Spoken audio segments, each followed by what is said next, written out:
Agad-agad nga ay nabuksan nila ang pintuan nitong sa Beverly, subalit huli na ang lahat.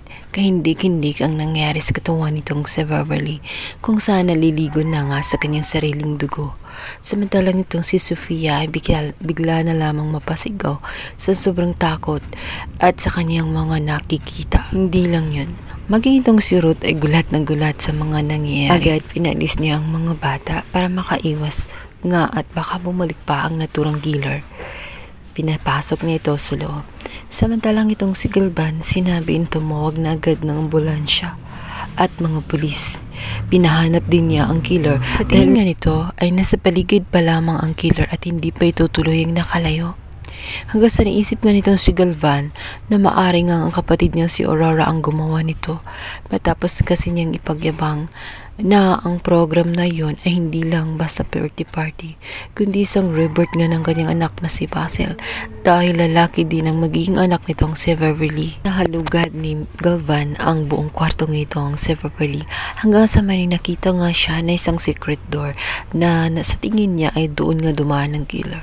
Sinundan niya ito at nakita nga niya ang mga bakas kung saan meron ngang mga dugo sa pader na nakamarka. Sa tingin nga niya ay doon nga dumaan ang naturang killer.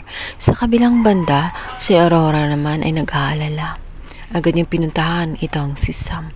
Nag-aalala siya na baka anong mangyari sa kanyang apo. Pinoprotektahan niya agad itong si Sam. Sinabi nito na hindi basta-basta alis ng loob ng bahay hanggat hindi pa tuluyang naging ligtas ang labas. Agad niya sinabihan itong si Amando na kung may gustong mang pumasok ay huwag siyang magdalawang isip na barilin ito para sa kaligtasan nila.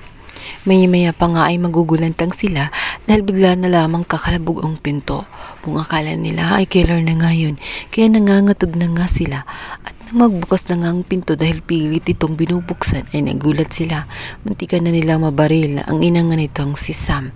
Naparoon siya dahil nag-alala sa kanyang anak na si Sam. Ilang banda, agad namang binalita kay Galvan na paparating na nga ang mga pulis, maging ang ambulansya. Ngunit sobrang lungkot niya dahil wala nang halaga, wala na ang kanyang apo. Pinatay na nga itong si Beverly. At nais niyang malaman kung sino ngang gumawa nito.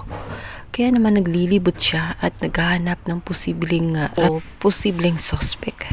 Sa kabilang banda, ito naman si Peter ay mapalingon dito kay Beverly.